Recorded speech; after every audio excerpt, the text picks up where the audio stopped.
Bonjour les beautés en herbe et bienvenue sur ma chaîne. Je suis très heureux de vous retrouver avec ce maquillage ténébreux. Alors effectivement c'est le mois d'Halloween, mais non, aujourd'hui on va pas parler d'Halloween, enfin pas vraiment. En fait si je vous retrouve c'est pour effectuer tout simplement un tirage de tarot de Marseille. Alors pour celles et ceux qui viennent d'atterrir sur la planète beauté en herbe, sachez qu'effectivement je suis quelqu'un qui est passionné par les sciences occultes, la sorcellerie et notamment par la voyance on pourrait dire, même si la voyance selon moi fait partie un peu de la sorcellerie, bref. Et donc il m'arrive de tirer les cartes pour mes proches, mais également il m'arrive de tirer les cartes pour YouTube, car j'ai déjà effectué une vidéo. Hop, je vous la mets ici, et donc ça fait un petit moment qu'on n'a pas un petit peu pris la température de YouTube, et donc c'est ce qu'on va faire aujourd'hui. Alors avant de commencer, je vous invite vraiment à voir la vidéo que je viens de mettre dans le petit i, car il y aura des avertissements qui sont bien sûr nécessaires.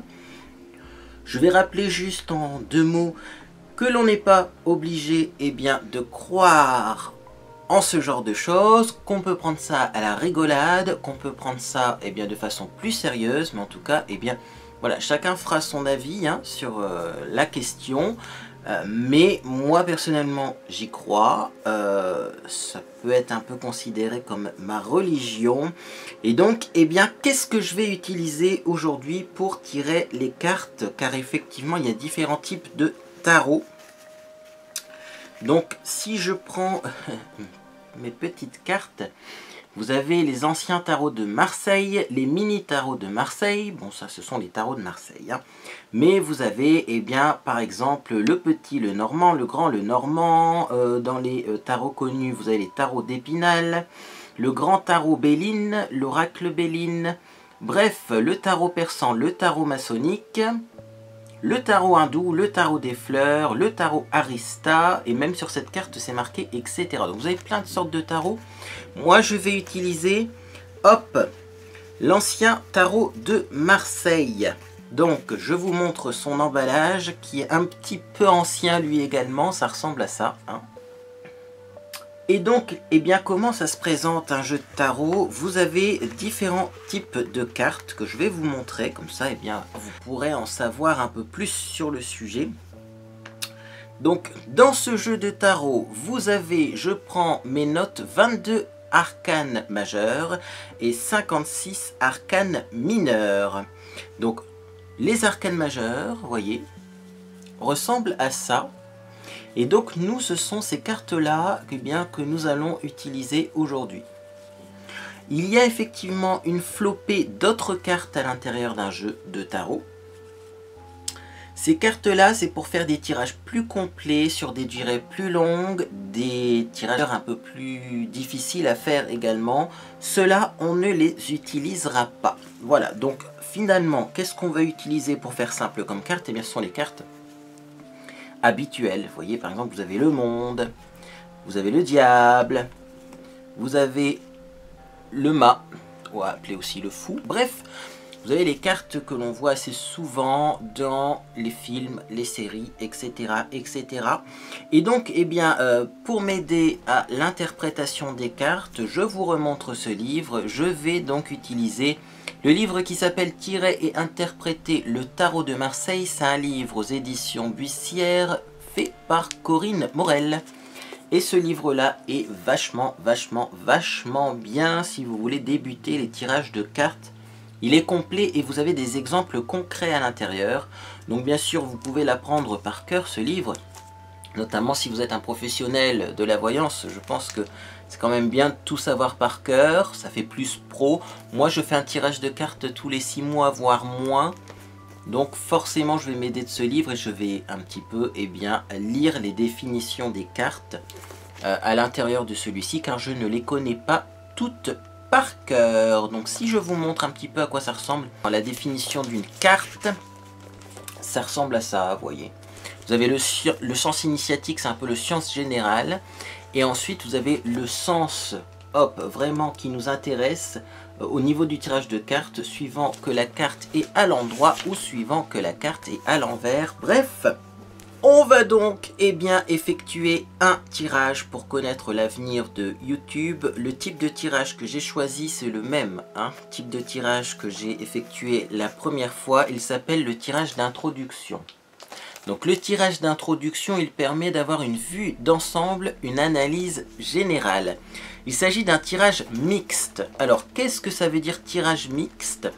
C'est important là aussi de le préciser, c'est un tirage à effet rétrocognitif et projectif qui couvre le passé, le présent et l'avenir. C'est-à-dire que dans ce tirage, on va avoir le passé, le présent et l'avenir. Donc déjà, quand on va étudier le passé d'après l'interprétation des cartes, on pourra voir si effectivement ce tirage a l'air plutôt réaliste ou si ce tirage dit n'importe quoi, puisque le passé on le connaît, le présent on peut le connaître aussi. Par contre après, de tout ça va découler le futur. Alors il couvre le passé sur les 12 derniers mois et l'avenir sur les 12 mois à venir. Donc vous voyez, on ne peut pas voir une vie complète avec ce genre de tirage. Il se pratique donc avec les 22 lames majeures, ça je vous en ai déjà parlé. Et ensuite, comment est-ce qu'on procède à ce tirage? C'est ce qu'on va voir ensemble. C'est parti. Bien, donc voilà, donc pour ce tirage de cartes, je me suis mis dans le même sens que vous. C'est-à-dire qu'on va voir la même chose. Je ne suis pas en face de ma caméra, mais je suis derrière ma caméra, c'est important. Pourquoi c'est important? Parce que les cartes ont un sens différent suivant qu'elles soient à l'endroit ou à l'envers. Donc on va voir ça bien sûr tout de suite après. Alors, je m'aide bien sûr de mon livre. Je m'aide de mon livre pourquoi? Tout simplement je vous montre, ça c'est important, c'est le petit schéma pour savoir dans quel sens on pose les cartes. Là aussi le sens est important pour l'interprétation. Il ne s'agirait pas de confondre le passé et l'avenir par exemple, mais également parce que vous allez voir que la dernière carte on va la trouver par le calcul. Et donc effectivement si on ne met pas les cartes dans le bon ordre, on n'aura pas le bon résultat pour trouver la dernière carte. Donc avant de faire mon tirage, je vais tout simplement mélanger les cartes. Alors là aussi, pour mélanger les cartes, on ne fait pas comme si on jouait au poker. On ne va pas prendre son jeu de cartes et faire comme ça. Pourquoi est-ce qu'on ne fait pas ça? Tout simplement parce que sinon les cartes vont toujours être dans le même sens. Il n'y aura pas des cartes dans un sens et des cartes dans l'autre. Donc, on prend son jeu de tarot et on va l'étaler, tout simplement pour commencer. Et ensuite, avec mes mains, je vais faire des petits tourbillons comme ceci.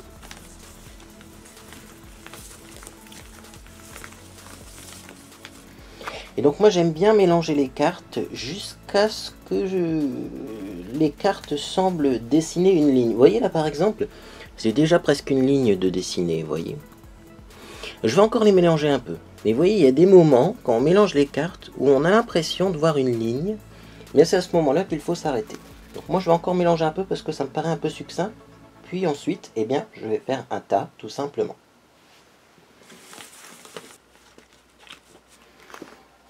Alors si jamais vous avez l'impression que ça ne veut pas venir, moi j'ai l'impression que par exemple, vous voyez là mes cartes sont restées tout le temps un petit peu dans le désordre.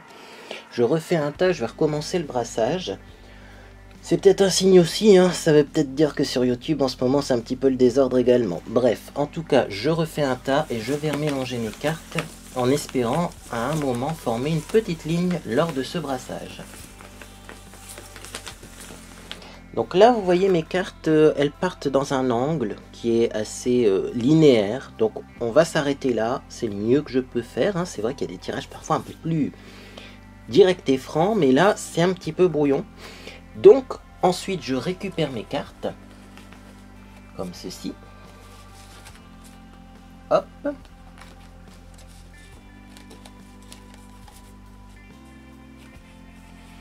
Et je les mets à l'endroit.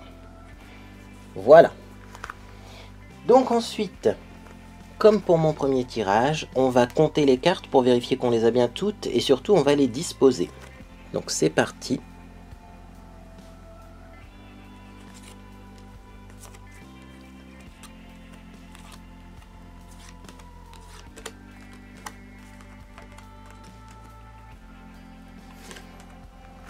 Donc là j'ai 11 cartes. Je fais pareil au-dessus.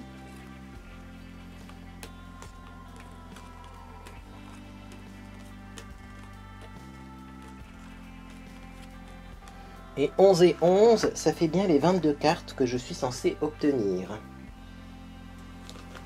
Bien, donc maintenant on va tirer notre première carte. La première carte correspond au passé le plus lointain. Donc c'est l'historique de YouTube.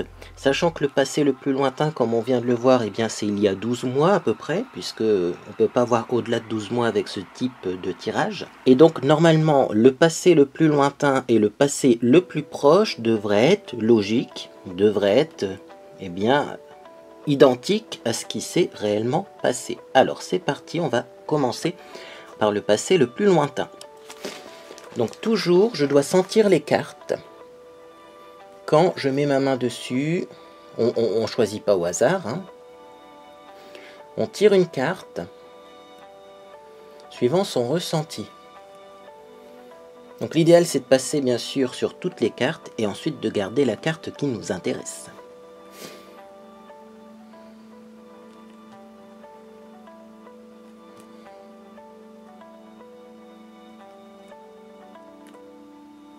Donc je vais prendre celle-ci et je vais la disposer. Vous voyez, alors je vous montrerai ensuite hein, comment on dispose en croix, mais là pour le moment je vais la mettre là, parce que malheureusement j'ai pas beaucoup de recul avec ma caméra.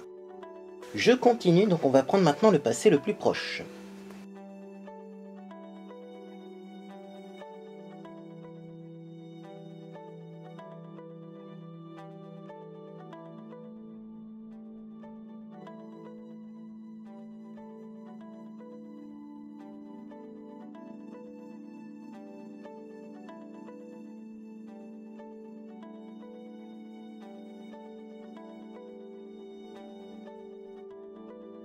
Donc le passé le plus proche, bien sûr on fait attention, on la laisse dans le bon sens et je la mets ici.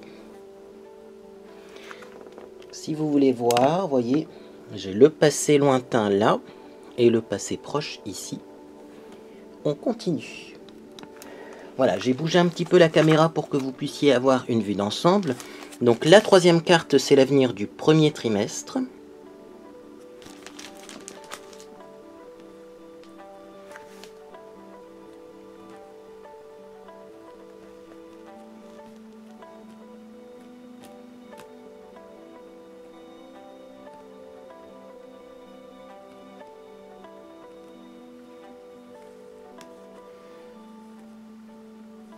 Et donc je la mets ici.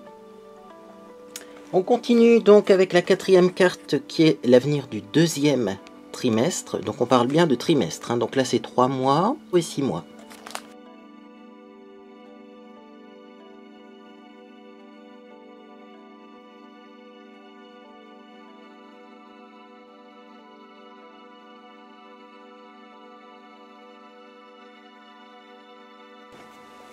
Et donc je la mets, vous voyez ici, hein, en haut de ma croix. Donc ensuite, on va tirer la dernière carte, c'est l'avenir au-delà de 6 mois, qu'on mettra à l'extérieur de la croix tout simplement.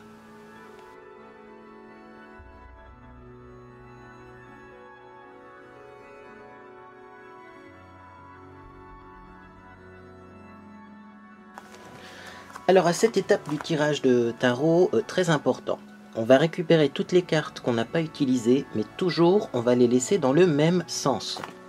Donc vous voyez, il faut que le haut de la carte reste en haut et que le bas de la carte reste en bas.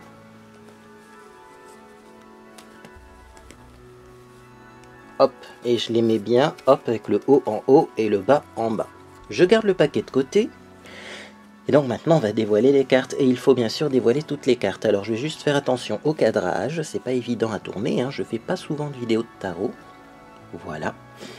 On a notre petit tas bien sûr ici. Et donc on retourne.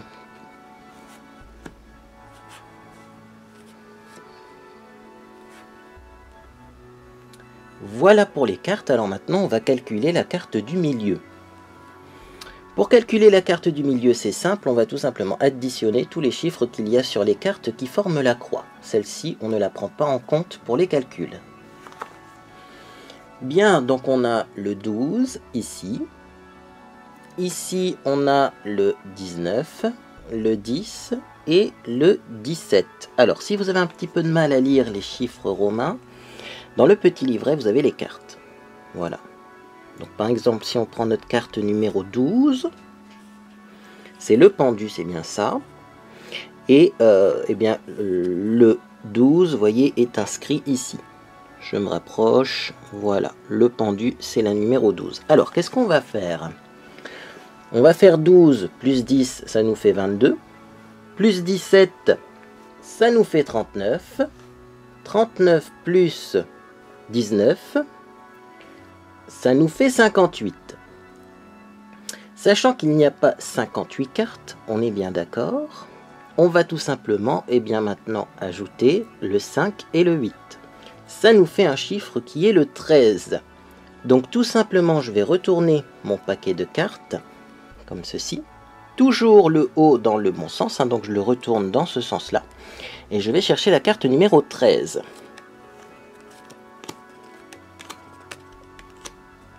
Sachant que le 13 correspond à cette carte-là, la seule carte du jeu qui n'a pas de nom. Et on la met dans le sens bien, à laquelle on l'a trouvée.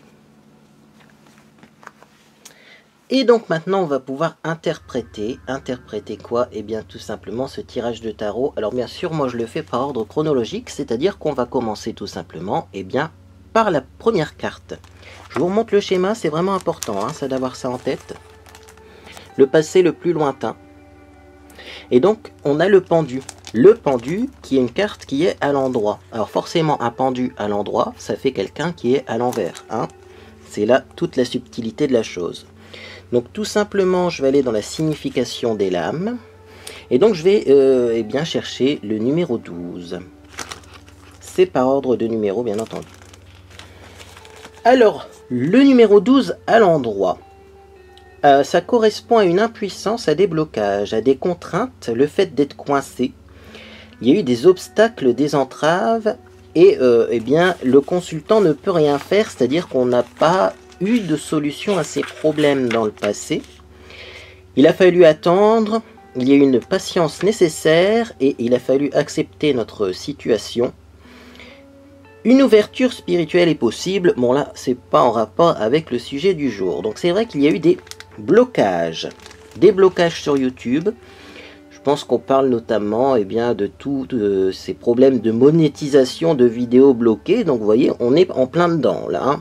Il y a à peu près un an, ça a commencé d'ailleurs, le blocage de la monétisation, les vidéos qui sont un petit peu bloquées sans savoir pourquoi, que ce soit au niveau de la pub ou que ce soit au niveau d'autres raisons d'ailleurs.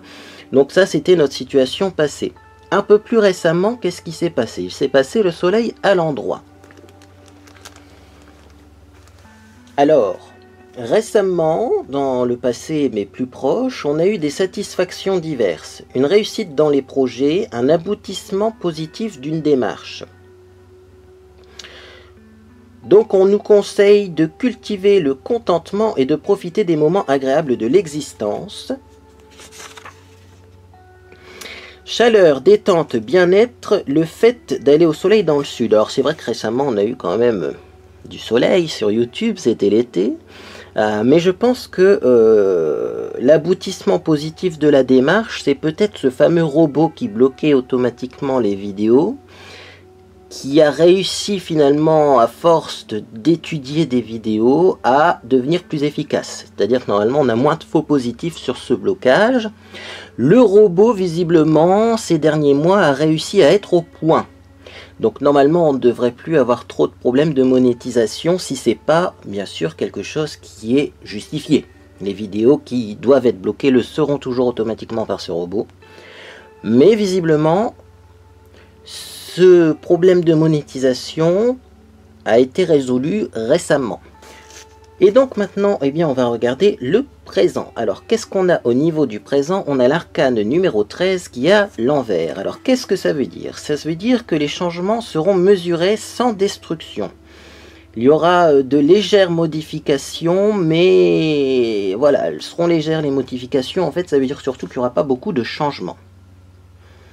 Les grandes transformations ne sont pas pour tout de suite. Il y a un refus de changer de la part de YouTube, de se remettre en question, et on a du mal à laisser le passé derrière soi.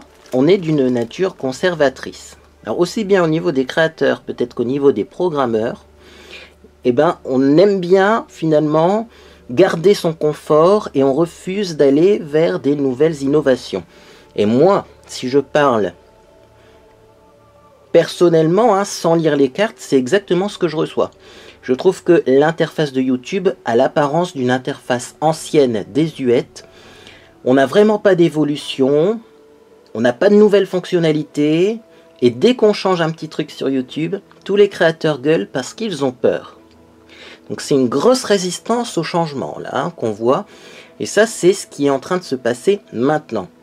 Moi ce qui m'intéresse ce sont les autres cartes, c'est-à-dire tout simplement eh bien, comment ça va évoluer, parce que là on voit que on a du mal à changer cette plateforme pour l'améliorer. Donc je vous remontre ce schéma, on est donc à l'avenir du premier trimestre. Et donc l'avenir du premier trimestre, c'est la roue de la fortune à l'endroit. Alors à l'endroit, le sens divinatoire de cette carte est un changement positif, une évolution et une progression à rythme naturel de la vie. Mouvement novateur contre lequel le sujet ne doit pas lutter. Le sujet récolte le fruit de ses efforts, conseille d'adopter une aptitude confiante. Ne rien précipiter mais ne pas non plus refuser le changement. Donc c'est exactement ce que je disais, il ne faut pas refuser les changements. Déjà, nous, au niveau créateur, il ne faut pas qu'on refuse ces changements parce qu'en plus, eh bien, c'est un mouvement novateur contre lequel on ne doit pas lutter, c'est-à-dire que ça va être bénéfique pour nous, ces changements.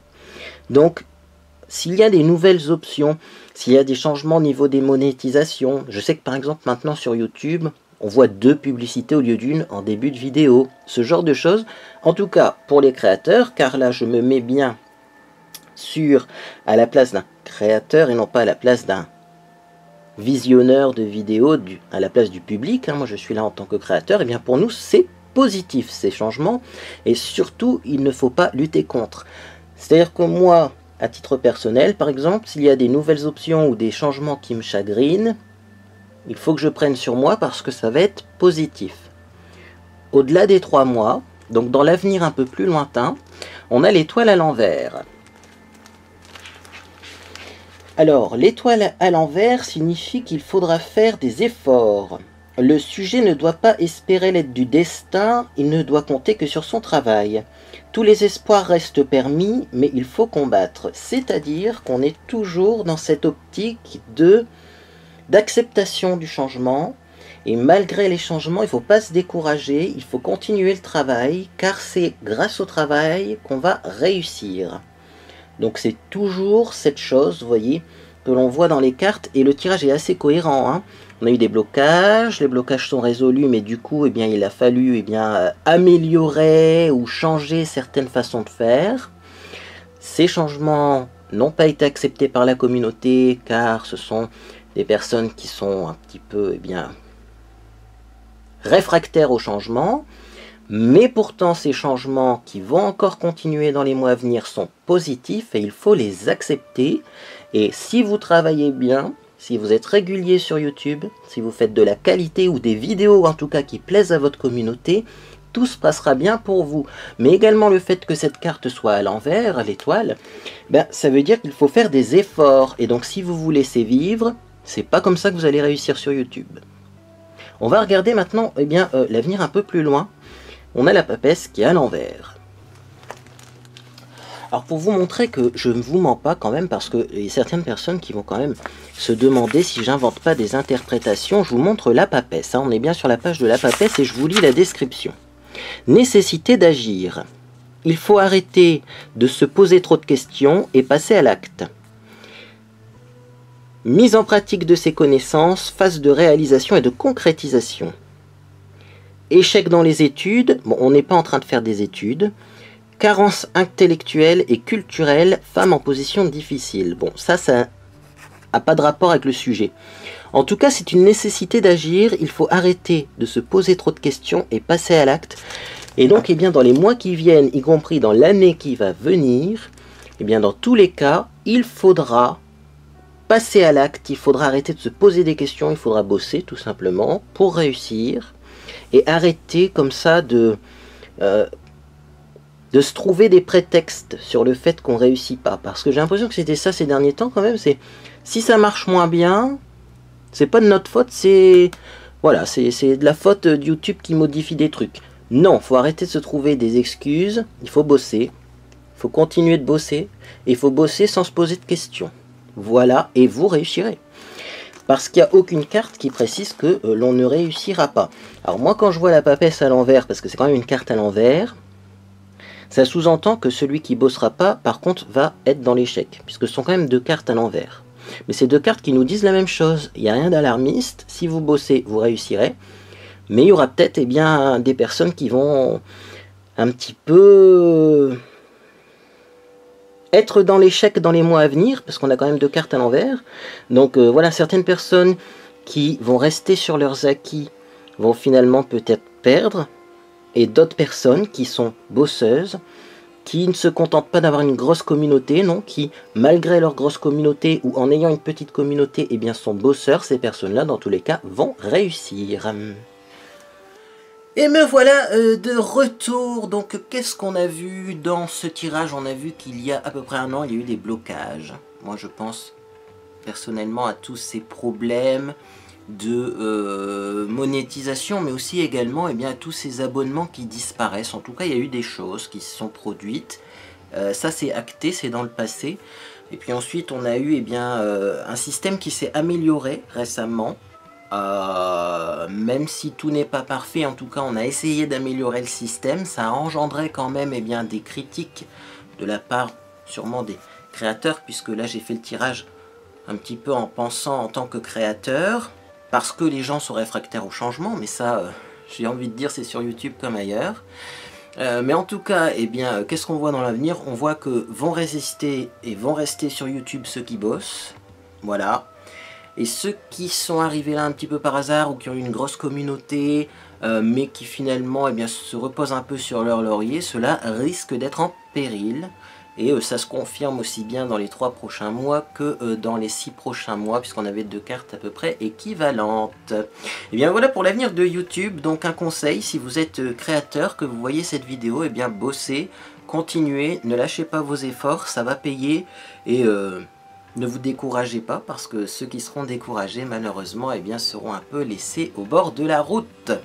On va pas se quitter comme ça, vous l'avez remarqué, j'ai fait un maquillage un petit peu spécial, un petit peu ténébreux, et j'avais envie de vous partager les produits que j'ai utilisés, parce que déjà j'ai un teint qui est beaucoup plus foncé que d'habitude, et du coup ça mérite explication. Alors qu'est-ce que j'ai fait ce matin? J'ai mis toujours mon eau bronzante Aquateal. Je vous mets un lien ici si vous n'avez pas vu cette vidéo de test. C'est une eau sans auto-bronzant mais qui donne un effet bronzant sur la peau, et je crois que j'en ai mis un peu beaucoup aujourd'hui, mais mine de rien je trouve que le résultat est quand même pas mal. Alors du coup, comme j'ai mis beaucoup d'eau bronzante, j'ai dû mettre mon fond de teint Infaillible Total Cover. Alors c'est la couleur 24 beige doré, c'est un fond de teint du coup assez foncé. Donc si vous vous demandez d'où vient cette bonne mine, c'est tout simplement l'eau bronzante plus ce fond de teint. Alors ensuite j'ai fait du contouring avec le bronzer Honolulu par W7.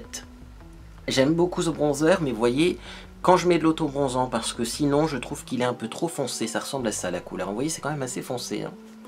Ensuite, j'ai mis de l'anti-cerne également, avant de faire mon contouring, forcément. J'ai mis donc le My Perfect Color, donc un anti-cerne liquide de chez Primark en couleur nude beige.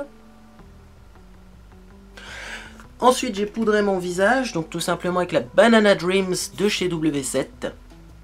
Je la trouve un peu plus jaune, un peu plus foncée que d'autres poudres bananes, donc c'est pour ça que je l'ai utilisée, parce que là j'avais besoin d'une poudre foncée pour éviter d'avoir l'air un peu enfariné.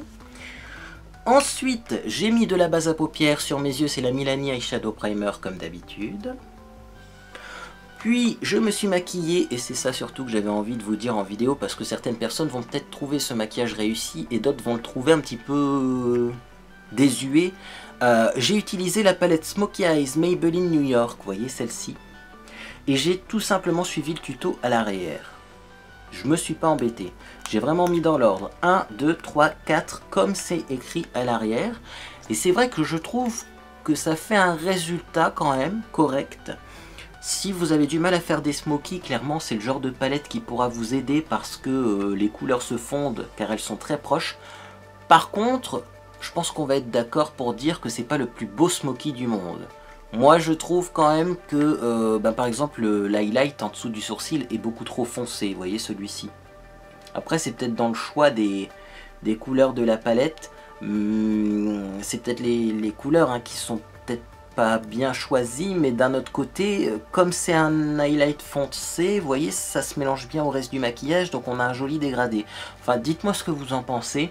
Mais voilà, en tout cas c'est le smoky d'après Maybelline New York, d'après la palette, et bien Eye Studio Smoky Eyes. Voilà pour le maquillage, donc si vous voulez le tuto, eh bien achetez la palette tout simplement. Ensuite j'ai mis bien sûr du crayon noir dans ma muqueuse, j'ai mis le crayon noir de chez Yves Rocher, hein, classique j'ai envie de dire, mais il est très bien. Je l'ai redécouvert, je trouve quand même qu'il est confortable, parce que j'ai certains crayons qui me troublent un peu la vue, ou alors qui ont tendance à gratter, celui-ci pas du tout. Et alors également le crayon d'Yves Rocher, et bien finalement il est quand même assez noir, donc ça c'est bien. Ensuite dans mes sourcils, alors mes sourcils sont peut-être un peu foncés, mais en tout cas j'ai utilisé le fameux crayon qui m'a été offert par une beauté en herbe récemment, Jessica si tu passes par là.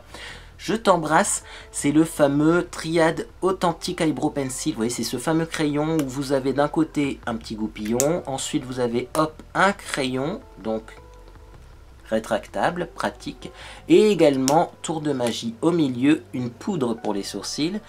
Moi j'aime bien le résultat, donc je pense que je vais continuer à utiliser ça et en racheter un peu plus clair, mais j'ai peur après que ce soit trop clair, hein. Dites-moi en commentaire ce que vous pensez de l'intensité de mes sourcils, parce que là visiblement la caméra ça passe. Ensuite j'ai mis bien sûr du mascara, j'ai complètement abandonné mon ancien mascara là. Celui que j'étais en train de tester, je vous en reparlerai dans mes découvertes favoris et déceptions que vous aurez prochainement sur ma chaîne. J'ai repris le Lots of Lashes et c'est en utilisant ce mascara là que j'ai compris que l'ancien était complètement nul. Donc ça je vous en reparlerai hein, dans mes découvertes favoris et déceptions, parce que quand on utilise un bon mascara après un mascara qui est pas terrible, on se rend compte à quel point celui d'avant était pas terrible. En tout cas celui-ci je vous le recommande. Ensuite j'ai mis du blush. Je savais pas quoi mettre comme blush, donc j'ai mis un blush irisé assez passe-partout. C'est le Focaillure numéro 2. Donc ça ressemble à ça. Et pourquoi il est passe-partout? Parce qu'il est un peu rosé, mais en même temps avec des reflets dorés. Donc finalement on a du froid, du chaud, ça se mélange en même temps et ça fait un peu passe-partout. Et sur les lèvres, je voulais quelque chose de très nude. Parce que pour rester dans l'ambiance un peu ténébreuse, je voulais pas mettre du rouge. Parce que clairement, moi avec ce genre de maquillage là, j'aurais été capable de mettre un rouge bien orangé, mais ça aurait pas fait l'ambiance désirée. Et donc j'ai ressorti le Choco Pop.